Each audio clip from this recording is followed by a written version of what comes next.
कलिमतानी हबीबतानी इलर रहमान खफीफतानी अलल लिसान सकीलतानी फिल मीज़ान सुबहानल्लाहि व बिहम्दिही सुबहानल्लाहिल अज़ीम।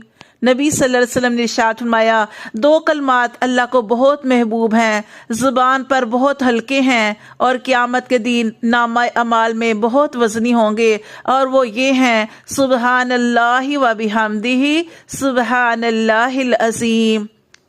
एक रिवायत में है, अबू हुरैरा रज़ी अल्लाह तआला अन्हु रिवायत करते हैं कि आप सल्लल्लाहु अलैहि वसल्लम ने इरशाद फरमाया कि एक दिन में जो 100 मरतबा सुबहान अल्लाही व बिहम्दिही पढ़ता है, उसके गुनाह समंदर की जाग के बराबर भी हों तो अल्लाह ताला मुआफ़ फरमा देते हैं। क्या कलमात हैं? सुबहान अल्लाही व बिहम्दिही। जो 100 मरतबा पढ़े, अल्लाह ताला उसके गुनाह मुआफ़